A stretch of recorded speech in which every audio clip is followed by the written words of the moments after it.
This is Bilal for video Nishit भाई। आज की इस वीडियो के अंदर हम एक ऐसी गाड़ी आप लोगों के लिए लेकर आए हैं जो कि BYD की तरफ से आती है। ये पाकिस्तान में ऑफिशियली लॉन्च नहीं हुई और पाकिस्तान में इक्का दुक्का गाड़ियां होंगी, लेकिन अगर ये गाड़ी पाकिस्तान में ऑफिशियली लॉन्च हो जाती है, मैं गारंटी कर सकता हूं कि ये एटो 3 की सेल्स को भी बीट कर देगी। बेसिकली BYD की गाड़ियों के लाइनअप के अंदर ना उनके नाम जो होते हैं वो हमेशा कोई ना कोई सी क्रिएचर की तरह होते हैं। आपने कहीं शार्क सुना होगा, सील सुना होगा। तो आज हमारे पास जो गाड़ी मौजूद है इसका नाम है BYD डॉल्फिन और ये टेक्निकली एटो 3 से छोटी है, उससे नीचे वाले वेरिएंट के अंदर आती है। बट पाकिस्तान के अंदर जो BYD एटो का वेरिएंट लॉन्च हुआ है उसके अंदर ऑलमोस्ट 50 किलोवाट आवर की बैटरी थी। ये जो गाड़ी इस टाइम मेरे पीछे खड़ी हुई है ये ऑस्ट्रेलियन इंपोर्ट है और इस गाड़ी के अंदर 60 किलोवाट आवर की बैटरी दी गई है। अब आपको ये बात समझनी पड़ेगी कि इसकी बैटरी भी एटो 3 से बड़ी है और इसका साइज़ भी एटो 3 से छोटा है, तो उसकी वजह से दो चीज़ें बहुत इंपॉर्टेंट होती हैं। पहली चीज़ तो ये है कि इस गाड़ी की जो एक्चुअल पावर है वो भी एटो 3 से ज़्यादा है और इसकी जो रेंज है वो भी एटो 3 से ज़्यादा है और इसका जो प्राइस टैग है वो एटो 3 के बराबर है, क्योंकि गाड़ी जो है वो कॉम्पैक्ट साइज़ में आ जाती है। मैं थोड़ा सा आपको चलते चलते दिखा भी देता हूँ। फ्रंट साइड से आप देख सकते हैं काफ़ी ज़्यादा एरोडायनामिक टाइप की शेप रखी गई है। ये क्योंकि इसका प्रीमियम वर्जन है तो इसके अंदर ये काफ़ी खूबसूरत अलॉय व्हील्स आ जाते हैं। 17 इंच के अलॉय व्हील्स हैं और गाड़ी कॉम्पैक्ट साइज़ में आती है। लेकिन इसकी जो लाइट्स है ना, जब आप इसको बैक साइड से देखते हैं तो एक्चुअल में गाड़ी उतनी कॉम्पैक्ट लगती नहीं है, क्योंकि लाइट्स काफ़ी ज़्यादा स्पोर्ट्स टाइप की दी गई हैं। स्पेशली ये जो वेवी पैटर्न है ये मुझे काफ़ी ज़्यादा खूबसूरत लग रहा है। पीछे बिल्ड योर ड्रीम्स लिखा हुआ है जो कि BYD की अपनी एब्रिविएशन है। इसके अलावा भाई अगर आप इसके चार्जिंग पोर्ट की बात करते हैं तो चार्जिंग पोर्ट जो है वो इस गाड़ी के फ्रंट साइड पर दी गई है। मैं ज़्यादा इसके एक्सटीरियर पर फोकस नहीं करूँगा। यहाँ पर एक CCS की पोर्ट दी गई है। हम लोग ज़्यादा फोकस करेंगे इसके इंटीरियर के ऊपर। उसकी रीज़न ये है कि ये गाड़ी इंटीरियर वाली साइड से भी काफ़ी ज़्यादा प्रीमियम वाइब प्रोवाइड करती है। ये मुकम्मल तौर पर ब्लैक इंटीरियर के अंदर आती है और इस गाड़ी को अगर मैं यहाँ पर स्टार्ट करूँ तो आप देख सकते हैं कि गाड़ी की जो वाइब है वो काफ़ी ज़्यादा खूबसूरत है। आपका जो गियर शिफ्टर है वो एक्चुअली यहाँ पर मौजूद है। रिवर्स पार्किंग वगैरह आप यहाँ से कर सकते हैं। उसके अलावा आपके पास रीजन का बटन आ जाता है, मोड का बटन आ जाता है और इसके अलावा यहाँ पर आपकी वॉल्यूम की कीज़ हैं। एटो के केस में ना मुझे थोड़ा सा ये फीलिंग आई थी कि BYD ने ना बहुत चीज़ें इकट्ठी करने की कोशिश की हैं। उसकी रीज़न ये थी कि साइड पर स्ट्रिंग्स डाल दी थी, यहाँ पर जिम इक्विपमेंट बना दिया था। इस गाड़ी में ऐसा कुछ नहीं है। ये गाड़ी जो है काफ़ी मिनिमल टाइप के इंटीरियर के साथ आती है। ऑल्दो इसके अंदर जो BYD का सिग्नेचर मूविंग डिस्प्ले है वो मौजूद है। ऊपर वाली साइड पर आपको एक पैनोरामिक सनरूफ देखने को मिल जाती है। ये सनरूफ ओपन नहीं होती बट इसके साथ आपको शेड देखने को मिल जाता है। तो अगर आप इस शेड को बंद करना चाहते हैं, मैं थोड़ा बाहर हो जाता हूँ क्योंकि लाइट कम हो जाएगी, बट आप इस शेड को कहीं पर भी रोक सकते हैं और ये जो है वो बंद भी हो जाएगा। इसके अलावा यहाँ पर आपको ची वायरलेस चार्जिंग की सपोर्ट भी देखने को मिल जाती है और ये यहाँ पर एक खास एंगल पे बनाया गया है। तो अगर आप गाड़ी तेज़ भी चला रहे हैं, जो आपका मोबाइल फ़ोन है वो मूव नहीं करेगा क्योंकि यहाँ पर लिप दिया गया है। पार्किंग ब्रेक की ऑप्शन दे दी जाती है। उसके अलावा यहाँ पर नीचे वाली साइड पर आपको टाइप C की पोर्ट देखने को मिल रही है। तो बेसिकली क्रिएचर कंफर्ट सारे दिए गए हैं। अब ये गाड़ी पर्टिकुलरली ऑस्ट्रेलियन इंपोर्ट है। मुझे ये चीज़ बड़ी पसंद आई है इसके अंदर। ये बेसिकली विंडशील्ड को या आपके साइड वाले मिरर को ब्रेक करने के लिए है। असेंशली अगर आप कभी फंस जाते हैं गाड़ी में तो इससे निकलने के लिए है। और ये आपका सीट बेल्ट कटर है जो कि इस गाड़ी के अंदर ऑस्ट्रेलिया से सीधा आया है। इसके अलावा आपको यहाँ पर डिजिटल क्लस्टर देखने को मिल जाता है जो कि असेंशली एक फ्लोटिंग स्क्रीन है, सामने मौजूद रहेगी और आपके पास जो आपकी इंफोटेनमेंट और बाकी सारी एंटरटेनमेंट है वो आपके इस क्लस्टर के अंदर आ जाती है।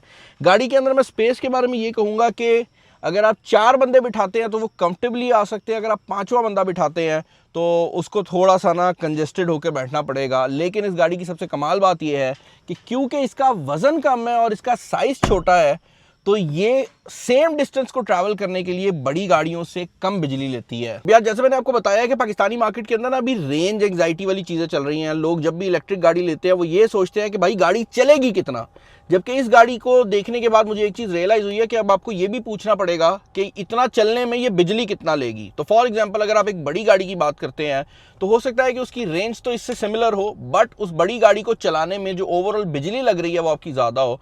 तो वो लोग जो कि इलेक्ट्रिक गाड़ी ले रहे हैं पैसे बचाने के लिए लेकिन इस चीज़ पे नज़र नहीं डाल रहे कि उनकी बिजली कितनी कंज्यूम हो रही है, उनके लिए ये गाड़ी बहुत इंपॉर्टेंट हो सकती है क्योंकि ये कम बिजली के अंदर आपको ज़्यादा रेंज दे देगी। इसकी जो क्लेम्ड रेंज है वो 500 किलोमीटर के करीब है क्योंकि इसके अंदर 60 किलोवाट आवर की बैटरी दी गई है। और एक और चीज़ जो कि मैंने वीडियो के स्टार्ट में बताई थी कि इसके अंदर आपको जो टॉर्क है वो 310 मिल जाता है जो कि एग्जैक्टली सेम टॉर्क है एटो 3 वाला। लेकिन क्योंकि बॉडी छोटी है तो essentially this car is much more faster and zippier than Atto 3। Reference के लिए बता देता हूँ कि वो एटो 3 जो 8 सेकंड की गाड़ी है, पाकिस्तानी मार्केट के अंदर ये गाड़ी आपको बेसिकली 0 to 100 जो है वो 7 सेकंड के टाइम में दे सकती है। एंड आप जब पैर देते हो ना तो आपको वो एक जिपीनेस जो है वो फील होती है। ऑल्दो मैं ये बात ज़रूर कहना चाहूँगा कि जब आप इसको एक दफ़ा फ्लोर करते हैं ना तो अगले टायर्स में क्योंकि इसके अंदर मोटर लगाई हुई है तो वो आवाज़ भी क्रिएट करते हैं, मतलब थोड़ा सा स्किड वाली जो चीज़ है वो होती है। जनरली इलेक्ट्रिक गाड़ियों में ये नहीं होता जब ऑल व्हील ड्राइव होती है, लेकिन इस गाड़ी के अंदर वो वाली जो आपको फीलिंग है वो ज़रूर आती है। अपार्ट फ्रॉम दैट सारे एयर बैग्स वगैरह या वो वाली सारी फैसिलिटीज़ जो कि आप एक अच्छी हाई एंड गाड़ी से एक्सपेक्ट करते हैं वो सब मौजूद हैं, क्योंकि ये ऑस्ट्रेलियन इम्पोर्ट है तो इसके अंदर वो चीज़ एक्सपेक्टेड थी। ये जो पर्टिकुलर गाड़ी है ये हमें एससी मोटर्स वालों ने भेजी है, मैं उनकी एग्जैक्ट डिटेल्स डाल दूंगा अगर कोई बंदा ख़रीदना चाहता है। इसकी वो डिमांड आई थिंक 92 के करीब कर रहे हैं।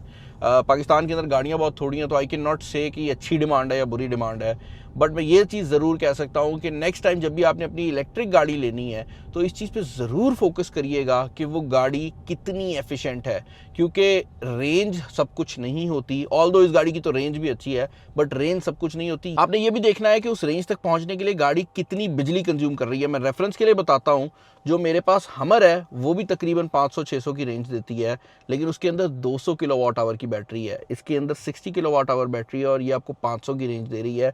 जिसका मतलब ये है कि सेम डिस्टेंस को ट्रैवल करने के लिए हमर 3 गुना बिजली लेगी। ऑल्दो वो इलेक्ट्रिक है, जब लोग पहले देखते हो कहते हैं इलेक्ट्रिक तो सस्ती पड़ती हैं, लेकिन हमर सेम डिस्टेंस ट्रैवल करने के लिए 3 गुना बिजली कंज्यूम करेगी, शायद 3 से भी थोड़ी ज़्यादा करे, जिसके अंदर ये गाड़ी जो है ये अपनी एफिशिएंसी की वजह से काफ़ी कम बिजली कंज्यूम करती है। बाकी भाई this is a ground up EV vehicle, जिसका मतलब ये है कि एसेंशियली इसके अंदर जो ईवी वाले सारे फंक्शनैलिटी है, एडास की सारी फंक्शनैलिटी आ जाती है, इंटेलिजेंट क्रूज कंट्रोल वगैरह आ जाता है।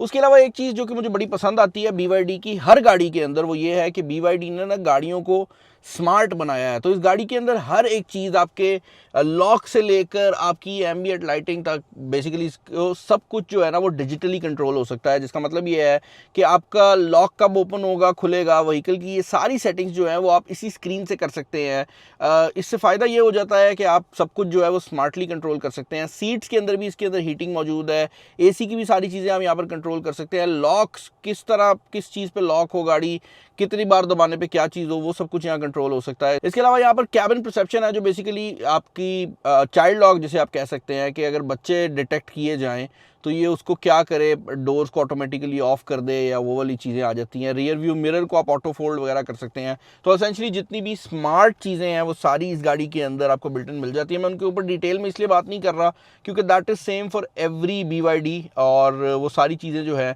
वो यहाँ पर भी आपको देखने को मिल जाती हैं। बाकी भाई अगर आप इस गाड़ी के रिलेटेड मेरे ऑनेस्ट ओपिनियन जानना चाहेंगे तो मैं यही कहूँगा कि if you are looking for a car जो कि आपको कम बिजली के ऊपर ज़्यादा रेंज प्रोवाइड करे और आपको BYD एटो अंडर पावर लग रही है तो you can definitely check out this car. ये 0 to 100 7 सेकंड्स में करती है। तो बेसिकली जितनी भी पाकिस्तान की मॉडर्न सेडान्स हैं उन सबको ये फ्लैट आउट बीट कर सकती है because this is an EV vehicle.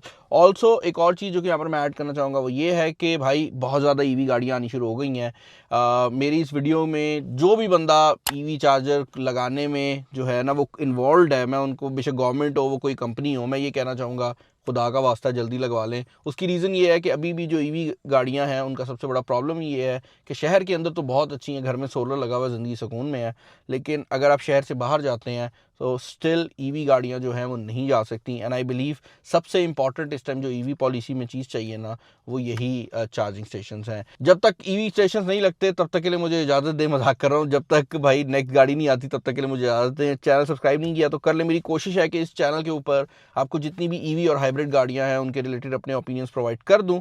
Comments में बताइएगा इस गाड़ी के रिलेटेड आपको क्या चीज़ पसंद है या क्या चीज़ बुरी लगी है। इस वीडियो में इतना ही। This is Bilal signing off. अल्लाह हाफिज़।